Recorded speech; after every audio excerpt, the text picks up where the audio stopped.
This is CGTN, China Global Television Network.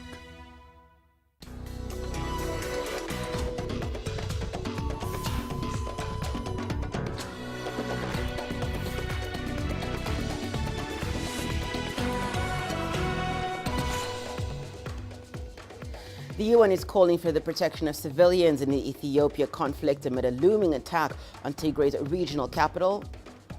Leaders of the world's biggest economies have called for fair global access to COVID-19 vaccines. And British drug maker AstraZeneca and the University of Oxford say their vaccine has an efficacy rate of up to 90%. Hello and welcome. You're watching Africa Live. We're coming to you live from Nairobi. I'm Hannah Viviers. Here are more stories making headlines this hour. In business news, find out how aid agencies in Somalia are using mobile money platforms to deliver aid to vulnerable people. And in your sport, CAF inspects infrastructure in Cameroon ahead of 2021 African Nations Championship. Well, let's begin with the conflict in Ethiopia's northern Tigray region. The United Nations has been urging the government to ensure the protection of non-combatants. The call comes a day after Prime Minister Abiy Ahmed gave Tigrayan forces 72 hours to surrender. The ultimatum was issued as government forces prepared to capture the regional capital of Mekelle. Government troops launched an offensive early this month after escalating tensions with the TPLF, the ruling party in Tigray. UN humanitarian coordinator for Ethiopia, Catherine Sozi, says she's hoping for a guarantee of the safety of aid workers and more than 500,000 civilians. She also asked for the protection of critical infrastructure like health facilities, schools, and water systems. Meanwhile, thousands of people continue fleeing on a daily basis from Tigray into neighboring Sudan.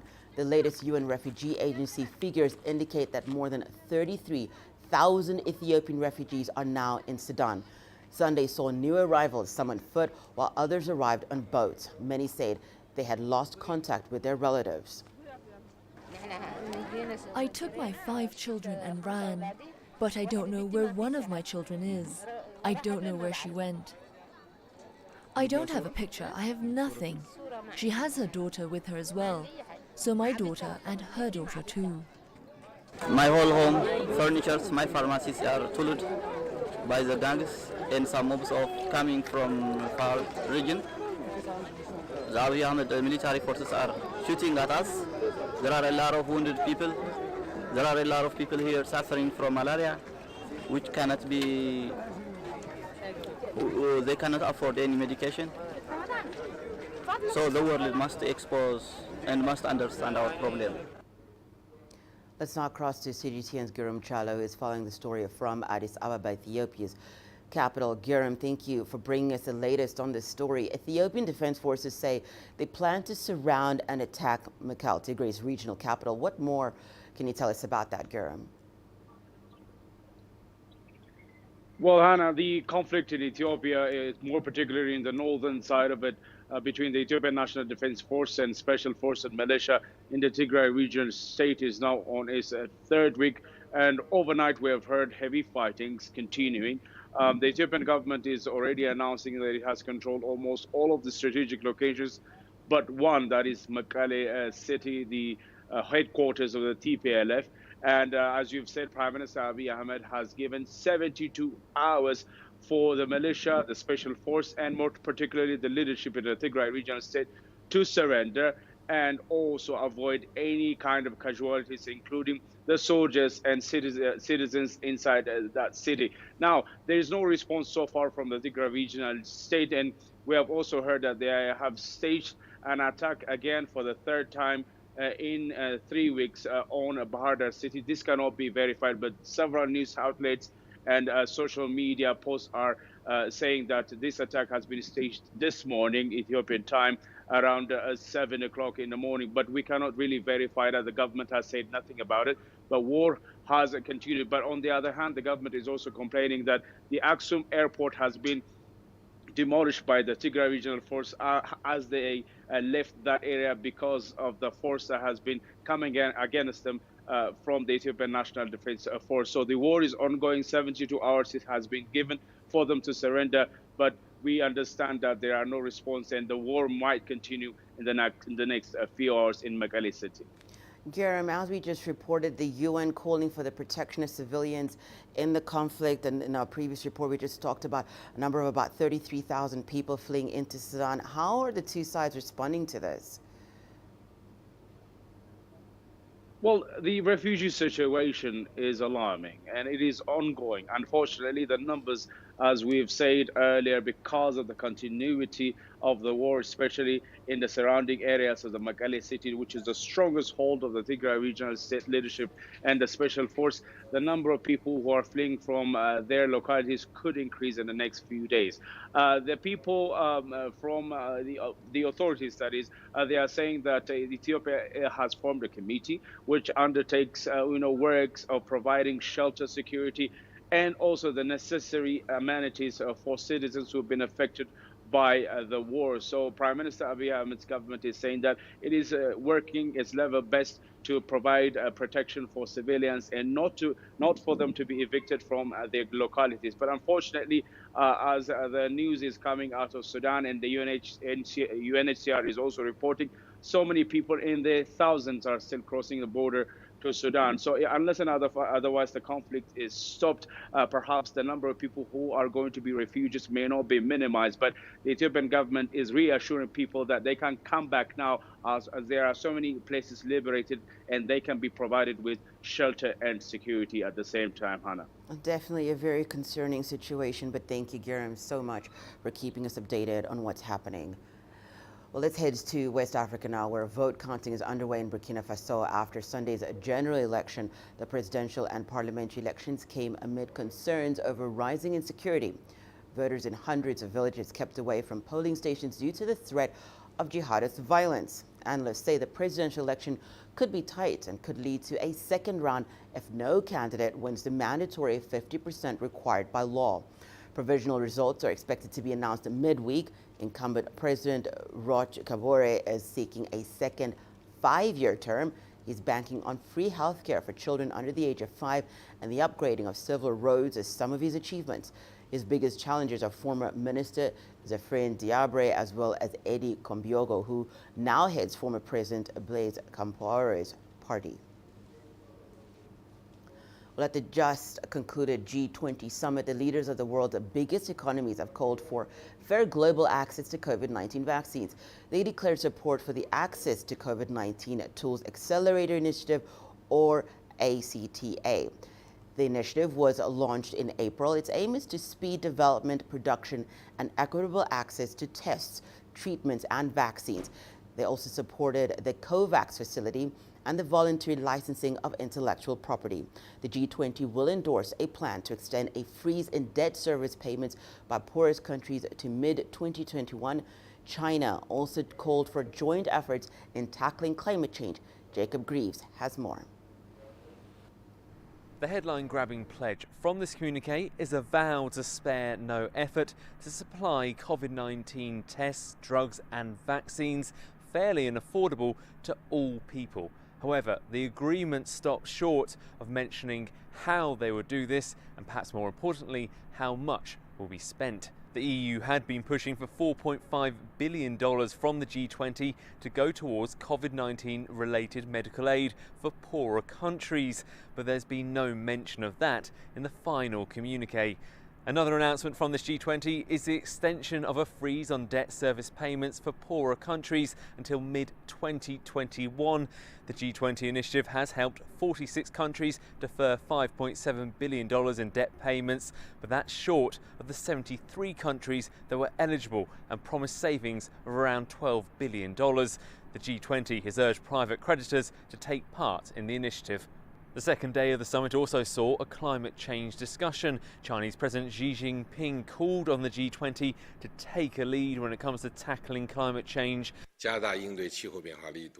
First, we should strengthen our response to climate change. The G20 should continue to take the lead in tackling climate change. We need to follow the guidance of the United Nations Framework Convention on Climate Change and push for full and effective implementation of the Paris Agreement. Not long ago, I announced China's initiative to scale up its nationally determined contributions and strive to peak carbon dioxide emissions by 2030 and achieve carbon neutrality by 2060. China will honor its commitment and see the implementation through. Whilst most leaders outlined efforts to reduce emissions or target carbon neutrality, current US President Donald Trump took aim at the Paris Climate Accord. To protect American workers, I withdrew the United States from the unfair and one-sided Paris Climate Accord, a very unfair act for the United States. The Paris Accord was not designed to save the environment. It was designed to kill the American economy. I refuse to surrender millions of American jobs and send trillions of American dollars to the world's worst polluters and environmental offenders. Trump's comments, however, come as the projected winner of this month's US presidential elections, Joe Biden, has pledged to rejoin the international accord. Jacob Greaves, CGTN in Dubai. China's foreign ministry has briefed the media on the outcome of the BRICS, APEC and G20 leaders meeting. CGTN's Chui Huao has the story. With the continued threat of COVID-19, which has so far caused over 1.3 million deaths worldwide and infected nearly 60 million, what are the solutions going forward? These three high-level multilateral meetings have provided an answer. 3 meetings sent out one clear message: multilateralism, solidarity and coordination is our best as well as our only option to tackle the global challenges. On the health front, China has expressed its support of the World Health Organization's leading role, while expressing support of making COVID-19 vaccines an affordable and accessible good for developing nations. On the economic front, China believes in the importance of developing the digital economy, smart cities, and new technologies such as artificial intelligence. Going forward, leaders affirmed the need to improve global economic governance, advance regional economic integration, and strengthen solidarity and cooperation among emerging markets and developing countries. China also announced its interest in joining the CPTPP, the Comprehensive and Progressive Agreement for Trans-Pacific Partnership. This comes after China and 14 other nations signed the RCEP, the largest trading bloc in the world. Solidarity and cooperation, these are the two key words from the 3 high-level summits. World leaders reached a consensus on jointly fighting the COVID-19 pandemic and helping the global economic recovery. And by offering its solutions and wisdom at the meetings, China once again demonstrated itself as a responsible nation in the international community. Cui Huao, CGTN, Beijing. Over the past week, Chinese President Xi Jinping has addressed the G20 and BRICS summits as well as APEC meetings. The Chinese Foreign Ministry has been briefing the media on Xi's remarks. Chui Huao reports. At today's briefing, Wang Xiaolong from China's Ministry of Foreign Affairs used the word morale booster to describe the significance of these events. He says broad consensus has been reached among world leaders, which is to strengthen cooperation and solidarity as we battle the COVID-19 pandemic together. On the health front, leaders agreed to make COVID-19 vaccine a public good that is affordable and accessible to developing countries. And China, for instance, has joined the COVAX global initiative to provide vaccines for poor nations. And President Xi also pledged to support development of a BRICS vaccine R&D center. On the economic front, cooperation is also the key word. For example, China has provided over $1.3 billion of debt relief for developing countries, making itself the leading G20 contributor in terms of suspending debt. And as for solutions for the future, President Xi highlighted the importance of developing the digital economy. That, of course, has proven to be important and effective in fighting against the pandemic, at least from China's own experience. Now, we know the pandemic has infected over 57 million people and killed over 1.3 million worldwide. And at this challenging time, as China's Foreign Minister Wang Yi puts it, China has put forward its visions and wisdom at the meetings. As the world continues to deal with the coronavirus pandemic, world leaders are looking to various COVID-19 vaccines for hope. In his G20 remarks, President Xi Jinping touched on the importance of making such vaccines globally available. Olusola Oduwole, an expert in global strategic management, spoke to us about how important this is for developing countries.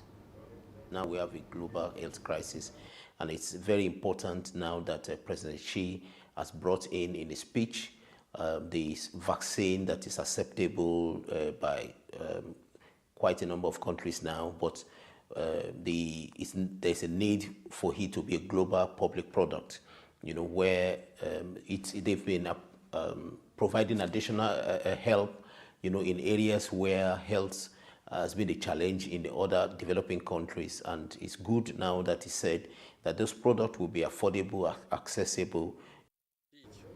Well, in his address at the G20 summit, President Xi Jinping also discussed the importance of the digital economy. He touched on how COVID-19 had accelerated the development of a contact-free economy. He urged world leaders to adapt to change and turn the COVID-19 crisis into an opportunity. Oloshila Odua joined us once again to discuss how a contact-free economy could benefit the continent. Non-contact economy, it's the creation of level of playing ground, field for science and technology, companies, the new paradigm and an open door. These are fantastic, initiative, fantastic speech that has been given in order to promote, a new playing field, not only for developed countries, but for developing countries as well, economy as well, upholding multilateralism, open, inclusiveness. President Xi Jinping also reiterated the importance of multilateralism at the 27th APEC Economic Leaders Meeting. He vowed to keep China's economy open. Over in South Africa, his remarks against protectionism were closely followed. Let's hear what South African experts think of China's commitment to an open market. What this commitment to the new development paradigm shows us is that China will continue to engage in global trade, and by removing trade barriers, they are enabling trade on a global economy, and the hope is that this will keep on stimulating the economy so that we can recover from the tough economic times that we are in. What President Xi Jinping was really alluding to was that we live in a global village, and that China is beginning to apply the adage of we think global, but we act local. And in that way, China is basically saying that what we do with regards to our cooperation with other nations is to look at win-win situations, particularly on trade, because we are not about exclusion. It's not about a private little club. It's not about, like we see with some of the West, the European Union, America and Canada, and that's the little enclave, and they serve their own interests. Let's now take a short break. Here's what's coming up when we return. Human testing for one of China's promising COVID-19 vaccines has begun in Mexico. Plus, we highlight the measures that South Africa is taking to protect sharks.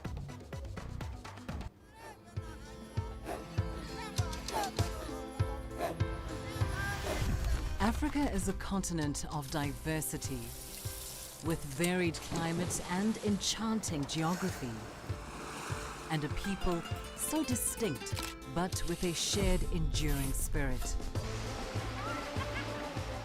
We are at the heart of the continent to bring you the untold stories. Let's have a look. We celebrate Africa as it shapes its own destiny. Ahmed, Tunis, Cairo, Juba, Johannesburg, Ethiopia, Tanzania. Africa Live. Find your voice.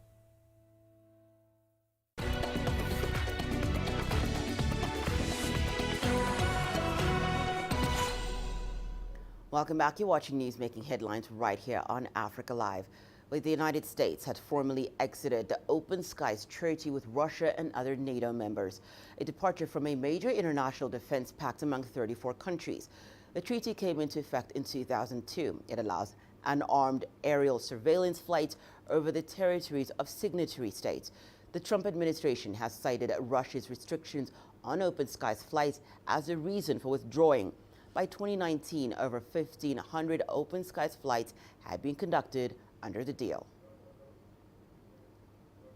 Well, marking yet another breakthrough in the fight against COVID-19, a vaccine being developed by British drug maker AstraZeneca and the University of Oxford is reported to have an efficacy rate of up to 90%. The interim analysis was based on 131 infections among participants who received the vaccines.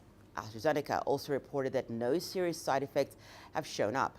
The results come after U.S. rivals published interim data showing efficacy of more than 90%. While the efficacy reading from AstraZeneca's vaccine is lower than its U.S. rivals, the data will boost confidence about the chances of successfully developing a variety of vaccines using different approaches. UK officials hailed the announcement, calling it exciting news. The critical phase 3 trials of potential COVID-19 vaccines are underway all over the world as a rush is on to clear several drugs for public distribution. In Mexico, that now includes human testing for one of China's leading candidates. Alistair Baverstock reports. As vaccines around the world reach their final testing stages, the CanSino Biologics vaccine, one of China's promising candidates, has arrived in Mexico. Mexico is one of several countries conducting phase 3 trials of the vaccine, including Russia, Pakistan and Saudi Arabia. Annette Ortiz is running the Mexican clinical trial for the Chinese pharmaceutical company. Yo creo que la participación de México es fundamental. Mexico's participation is fundamental, as a large percentage of the global testing pool is here. 15,000 Mexican volunteers will take part, out of a total of 40,000 globally. So, Mexico is doing its part to solve this problem, which has been so devastating for the world. Para el mundo ha sido devastador. Oaxaca in southern Mexico, badly hit by the pandemic, is now one of the country's primary testing pools. CanSino's final stage vaccine trial in Mexico is taking place among 20 research sites across the country and will be completed over the course of 12 months. The hope is that it will result in an approved vaccine ready for distribution by the end of next year. Demand to take part in the trial here in Oaxaca has been high. So far, 700 patients have received the trial vaccine at this clinic in the state capital, and willing test volunteers continue arriving, undeterred by any potential risk. Even if it doesn't work, I can still die from COVID. So I'm not scared because I know I'm going to help. I'm going to collaborate for the good of mankind. Dr. Norma Rivera is attending to patients here and knows the importance of the work her clinic is doing. So far, there has been no medicine except for dexamethasone, which has proved an effective method for reducing or curing for COVID-19. So a vaccine is extremely important because it's the only way to prevent this disease. That's why laboratories around the whole world are working on achieving it. With trials now underway for vital COVID-19 vaccines, Mexicans are quite aware of their importance, with many hoping to play a part in the good news they hope will follow in the coming months. Alistair Baverstock, CGTN, Oaxaca, Mexico. China has completed its final tests ahead of the launch of its next lunar mission. Preparations are underway at the Wenchang Space Center in Hainan. On Tuesday, a Long March rocket carrying the Chang'e 5 probe was rolled onto the launch site. This would be China's 6th lunar mission, and some say its most ambitious. The unmanned spacecraft will land on the moon and bring back to Earth lunar dirt and rocks. If unsuccessful, the mission will make China the 3rd country to have retrieved lunar samples. That's if it's successful, after the United States and the Soviet Union. One major objective of space exploration is the search for alternative energy sources. And after decades of searching, researchers have found such a source right on our doorstep. As the Chang'e 5 lunar mission nears CGTN's Wu Lei takes a look at this new potential resource.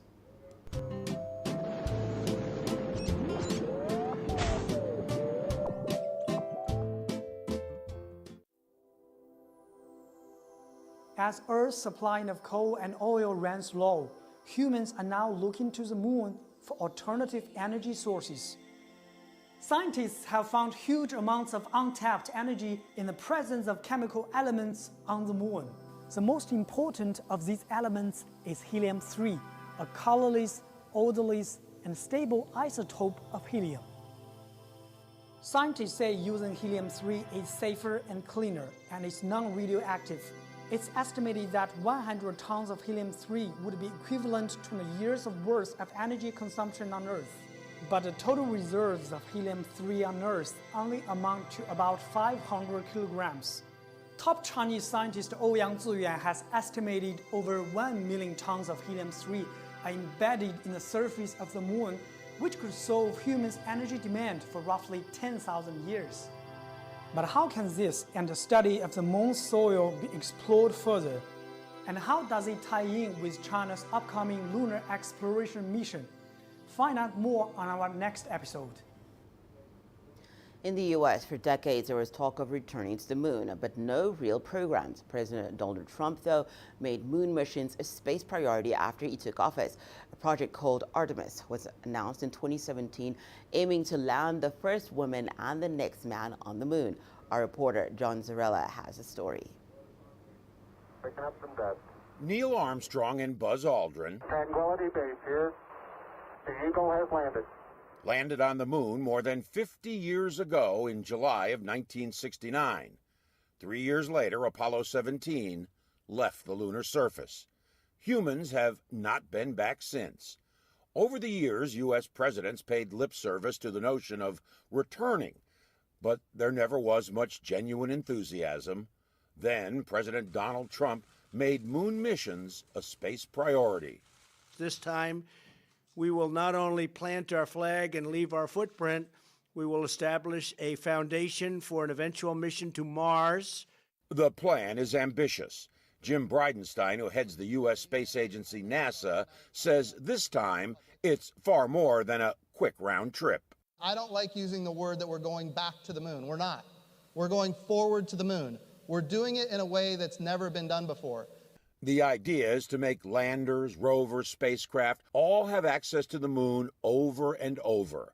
NASA, its partner nations, and commercial companies would create an architecture revolving around a central hub. We need every part of the architecture between Earth and the moon to be reusable. We need the launchers to be reusable. We need the tugs that go from Earth orbit to lunar orbit to be reusable. We need the gateway. The gateway is the hub. A small $2.7 billion station orbiting the moon. It would serve to test new technologies, provide easier access to the moon for landers and astronauts to come and go. NASA has dubbed its new moon program Artemis. The goal? A 2024 landing. We will get to the South Pole of the moon by 2024, landing the first American woman and the next man. Ambitious? That might be an understatement. NASA's massive new deep space rocket called the SLS has yet to fly, and landers to bring the astronauts to and from the moon's surface, they're just concepts. There are other flies in the ointment, too. Administrator Bridenstine says he will not stay at NASA after the next administration takes over in January, and the next NASA chief may have different priorities and marching orders than getting to the moon in 4 years. John Zarella, CGTN, Cocoa Beach, Florida. World Fisheries Day has been celebrated throughout the world. The day looks to promote the protection of nature and the rights of fishing communities. In South Africa, the country's Department of Environmental Affairs is commemorating the day by launching its National Action Plan for the Conservation of Sharks. CGTN's Travis Andrews has more. They're an apex predator of the sea that help maintain a healthy ocean, but sharks are in serious decline, which could come at a cost to the lives they sustain both in and out of the water. Through the government's National Action Plan for the Conservation and Management of Sharks, though, they hope to boost more informed decisions that will be taken on consumptive and non-consumptive species of sharks. A top ministerial team of shark experts drew up a list of 62 recommendations that will be taken forward by the department to better manage the living natural resource. There is a gap when it comes to the relationship between scientific evidence that we have and policy decisions and management action. So it's important that we close that gap. It's important that we develop concrete, measurable indicators for the implementation of aspects of the current plan and also clear timeframes.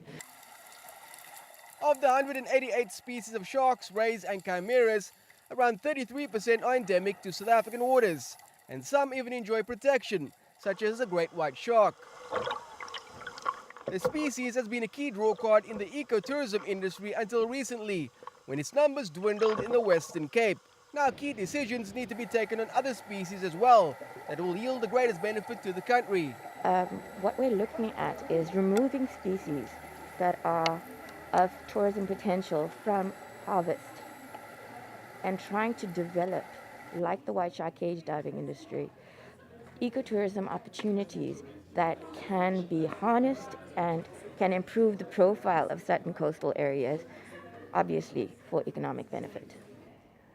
But let me introduce... The 62 actions also relate to other shark issues as well, including foundational areas such as taxonomy, the assessment of shark populations and spatial assessments, as well as the location of sharks within South Africa's exclusive economic zone. Every year, over 500,000 tons of sharks are caught as bycatch around the world, including here along this coastline. Now, not only does it threaten the livelihoods of legitimate historical fishing communities, but it also threatens South Africa's position as one of the top 5 nations in the world with the greatest biodiversity of shark species. Sharks have also been a traditional fishery in South Africa for over a century and have sustained many small-scale fishes. Apart from the iconic species like the white sharks, there is quite an important fisheries component that shark represent in South Africa. So we have a number of fisheries that actually target sharks, that catch sharks. So they are parts of the livelihoods of the South African people, and they have been like that for over 100 years. It's a very long tradition, and it's occurred. Now that the recommendations have been put to the department, the panel will closely monitor and coordinate the implementation of the plan so that these iconic ocean creatures may still be enjoyed in a sustainable way for generations to come. Travis Andrews, CGTN, Cape Town. Well, it's time now for us to take a short break. We'll be back with the business news.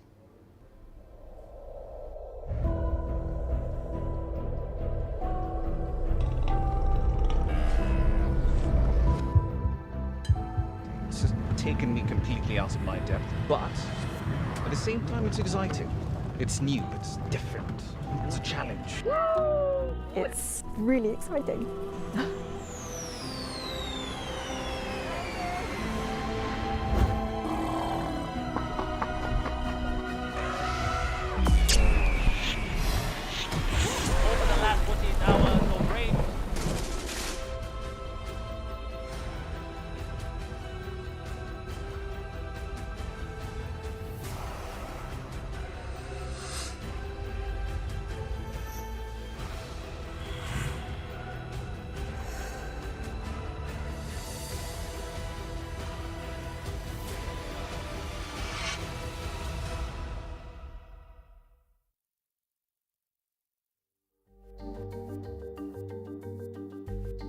Africa Live. Find your voice.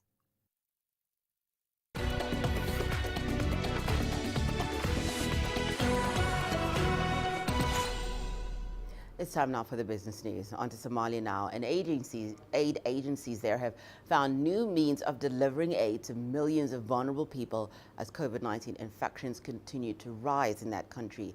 The agencies are using Somalia's intricate mobile money infrastructure to navigate the pandemic. CGTN's Abdulaziz Bello has more from Mogadishu. Ralia Mohammed is one of thousands of displaced persons who fled conflict in the Lower Shabelle region as government forces push through with an offensive against Al-Shabaab. At this sprawling settlement on the outskirts of Mogadishu, the mother of two is among thousands receiving support from Save the Children, a UK-based humanitarian aid organization. However, with the onset of the coronavirus pandemic, assistance has been limited. Aid agencies are now providing cash transfer via mobile in efforts to limit the spread of the virus. I fled conflict with my children in Janale at this camp. I have received assistance and am now able to prepare 3 meals for my children since we moved here. I use the remaining for the education and upkeep. Not far from the camp lives Sitei Mose, who fled from Shelembot in Lower Shabelle. Before the coronavirus pandemic, we used to receive $40, but now we receive $70 via mobile. This has allowed us to plan our lives. My children can now eat and receive quality education. Dair Gedi is the program manager at Save the Children and says the country's mobile money infrastructure has played a crucial role, allowing his team to navigate the COVID-19 pandemic. This year we have reached 60,000 families through the mobile cash transfer after signing a partnership with Homo Telecom. They send the money to beneficiaries and we verify by calling each family to confirm the amount and delivery date and time. World Bank estimates the transaction worth approximately $2.7 billion are carried out monthly. Aid agencies are now shifting towards the system in order to reach almost 3 million people displaced by years of conflict and climate-related disasters. The best part about mobile money transfer service system in Somalia is that its clients do not incur any transfer charges, a move that has allowed aid agencies and its beneficiaries to receive money directly to their phones at no extra cost. Due to limited movement, we created a scenario-based approach. We used the database we have for displaced persons and those benefiting from our medical assistance. The approach allowed our staff to work from home so as to protect them from contracting coronavirus, but perform required tasks as we did before the pandemic. Statistics indicate that the penetration rate of mobile money in displaced camps stands at 72%. Leading aid agencies now say they are moving to mobile cash transfers as a likely blueprint of overcoming the pandemic and other challenges facing aid delivery in the country. Abdul Aziz Bilo, CGTN, Mogadishu, Somalia. Trade between Tunisia and other African countries falls short of expectations despite the opportunities offered by the continental market. This is according to authorities in Tunisia, who last week held a virtual event aimed at eliminating bottlenecks that have held back trade. CGTN's Ahmed has the details. This event is the first large-scale Tunisian-African virtual business meeting. Tunisian businesses operating in agri-food, health, higher education, construction materials, public works, ICT, mechanical and electrical engineering industries, and textile and clothing took part in the continental event. Prime Minister Hisham Meshishi deplored the volume of trade between Tunisia and other African countries, which he said was below expectation. The diversification of our economic partners represents a consistent strategic orientation of our country's economic policy. This trend has been confirmed by the economic and social development goals for Tunisia. It is characterized by a wide openness of the national economy to its African space. Tunisia grants a special position to its African partners while seeking to establish a win-win partnership. The Secretary General of COMESA encouraged the streamlining of decision-making processes in Africa. She also acknowledged the role of digital technologies in increasing responsiveness and planning during the pandemic. COMESA recognizes the effects of restrictive measures that have been introduced by member states to mitigate the spread of the COVID-19 pandemic. Amidst these restrictions, trade has adversely been affected. Thanks to the quick action of digital technologies, it has been possible to continue operating, and this forum is a testimony to the determination that we must all carry on. The Director General of the Export Promotion Center, CIPEX, indicated that 1,000 private sector operators representing Tunisia and other African countries took part in the digital conference. Products of Tunisian companies are available online to 25 countries and 1,000 importers from Africa. This is an important achievement because it paves the way for exporting goods and services to other African nations. CPEX announced that B2Match platform, which fosters business relationships, is a multifunctional platform that essentially enables the management of the various matchmaking operations in conference or B2B mode. Over 2,000 B2B meetings were held, during the 3-day virtual event. During the Tunisia-Africa e-business meetings, many experts declared that the share of African trade in the global trade does not exceed 5%, with about 16% of intra-African trade. These indicators confirm that the potential for trade between African nations remains untapped. Adnan Shawishi, CGTN, Tunis. Algerian authorities have begun a nationwide initiative to boost reforestation and preserve green spaces. The reforestation initiative includes planting saplings throughout Algeria's forests with the help of fighters, the military, volunteers, and civilians. The drive began shortly after large fires gripped several of Algeria's forests earlier this month, burning countless trees and injuring a number of citizens due to heavy smoke inhalation. The government is investigating the cause of the fires, with some suspecting criminal acts. Strict laws have also been imposed to combat instigation of any forest fires. This is a humanitarian initiative against the attack on the environment. We pray to God to guide these people who burnt the forests, and God willing, we will carry out more of this initiative so that every Algerian will have 10 trees and not only 1 tree. May God bring all good things. We are working on reforestation of what was destroyed by the fire in the last days, and we ask all people and everyone who can plant a tree in front of his or her house to do so. We are doing this to revive our forest world. They burn and we plant, they destroy and we rebuild our new Algeria.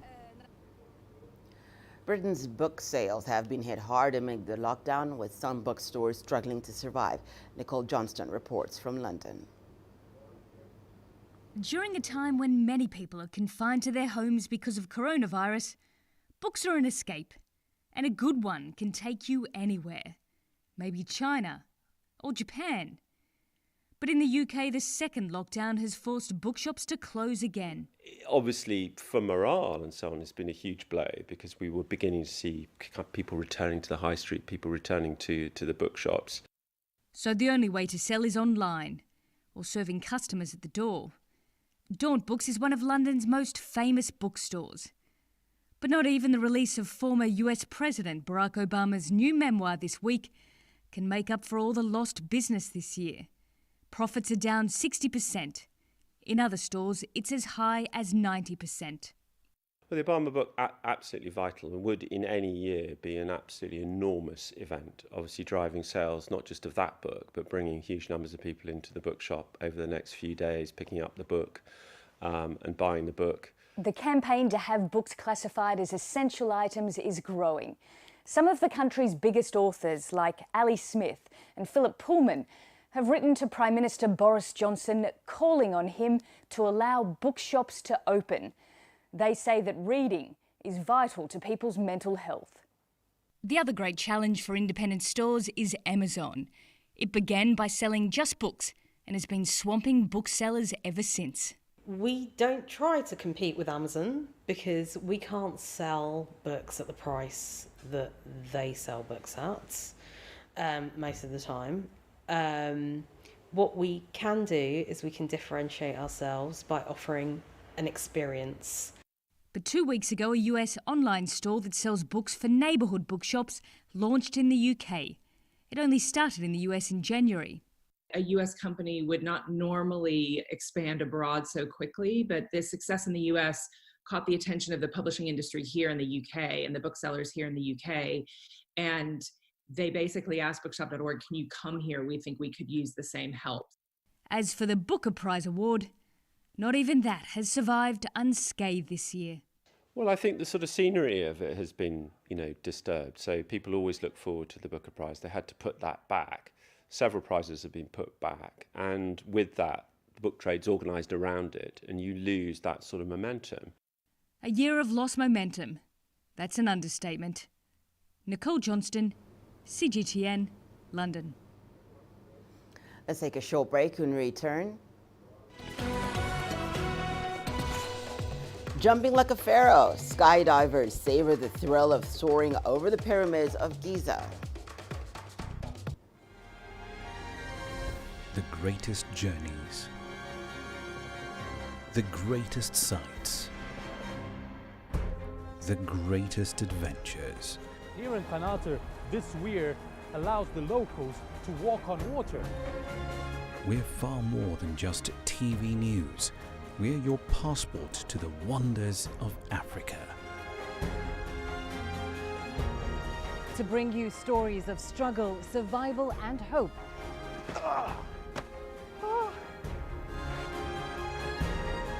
So let's explore.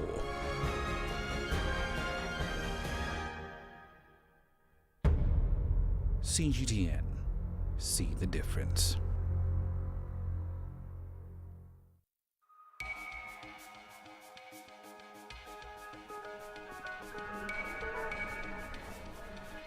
You're watching breaking news on CGTN.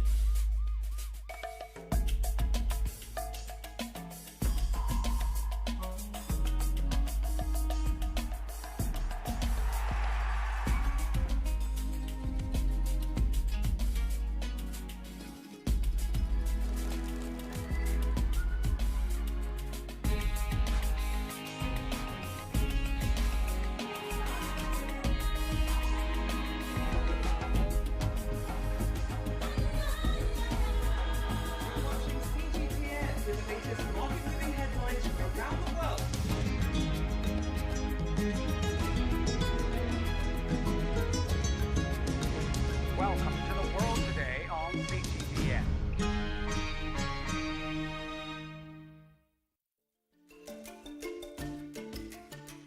Africa Live.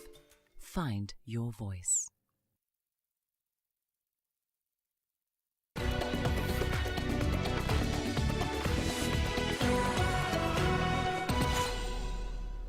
Skydivers from around the world have descended on a unique skydiving spot, the Great Pyramids of Giza in Egypt. Skydivers dotted the skies with their parachutes at what is becoming an annual event. Here's CGTN's Adel Emrouchi with more.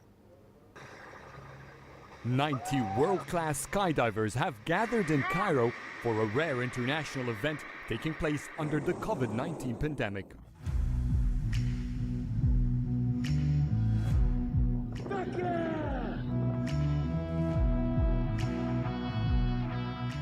It's called Jump Like a Pharaoh, and it gave skydivers the opportunity to soar over the pyramids.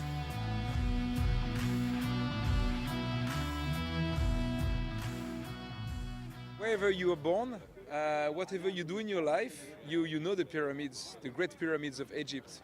So having the privilege to be invited to jump over here, it's very special. Could be more special places in the world for the landscape or the mountain or the beaches, but historically there is no better place than here. It's the best. The global pandemic has had its impact on the event. When Jump Like a Pharaoh opened its registration, few applied. So organizers had to come up with a new attraction, a night jump. Skydiving has a very big number of fans, more than 5 million around the world. That's why we are trying to mix between the sport and tourism in Egypt here. We have still 2 loads and 1 night jump. And this will be the first night jump ever happen over the pyramids in the history. This is the only international event happening this year. I am jumping again. I'm jumping on the last load. It's going to be epic. But I'm so excited because it's not very often that women get to do something like this. And so when other women see what I'm able to do, they can see themselves in me, and I think that's amazing and inspirational. For athletes who entrust a harness and a parachute with their lives, organizers still maintain strict measures against COVID-19. You know, I think it's safe. Obviously, there's a lot of bureaucracy, a lot of forms to be filled out, but we played by the books and did testing every couple of days, and so did everybody else. I think it's very safe. I'm not afraid because I used to travel a lot, so it's easier for me to know that it's going to be okay. But I understand that people that don't travel so much are kind of like scared because you never know how it's going to be. But no, actually, I think we should not stop living because if you fear death, it's because you want to live. But if you want to live, then living means traveling, means meeting your friends. So let's live. This is the 3rd edition of Jump Like a Pharaoh, with nearly 20 countries participating in jumps over the ancient wonders. Adel Mahroui, CGTN, Cairo. Sport news coming up after the break. Here's what you can expect. African football chief Ahmed handed a 5-year ban by FIFA.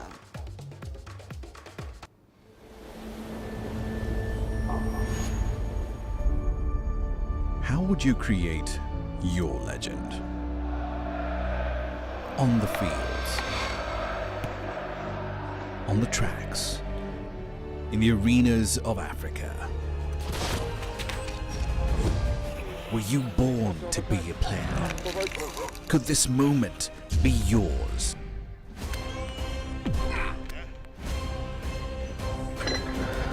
Sports Scene. Find your game.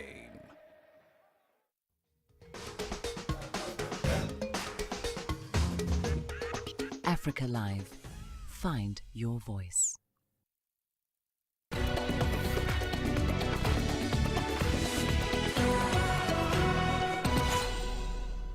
It's time now for your sport news, and in news just in, the Confederation of African Football President and FIFA Vice President Ahmed has been handed a 5-year ban for breaching the FIFA Code of Ethics.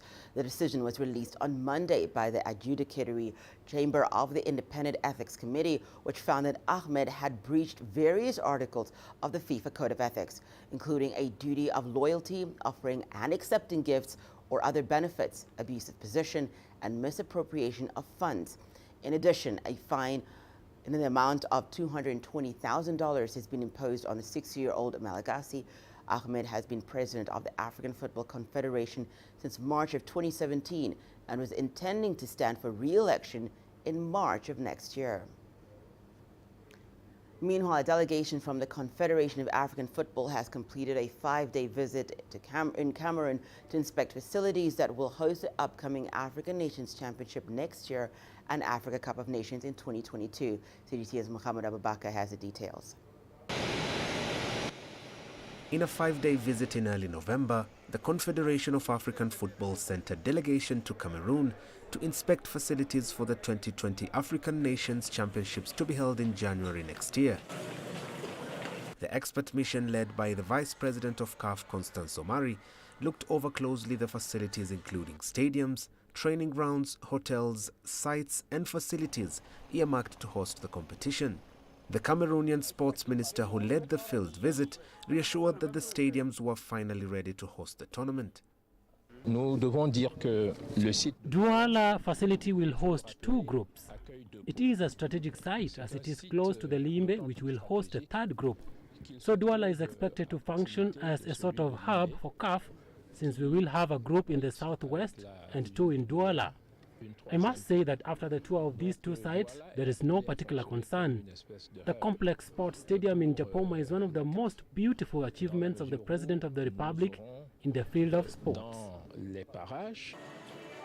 CAF's visit came at a time when the Yaoundé Military Stadium, one of the venues for the Games, is being used as a COVID-19 center. The organizers, however, say when time for the competition approaches, all stadiums will be ready for action. Everything must be done so that we can succeed in the organization and, above all, keep the trophy here in Cameroon. We are also aware that we must very quickly install CHAN in the imaginations and hearts of Cameroonians. So there is a communication campaign that will be launched in the coming days. These campaigns will take into account the standards and requirements of CAF.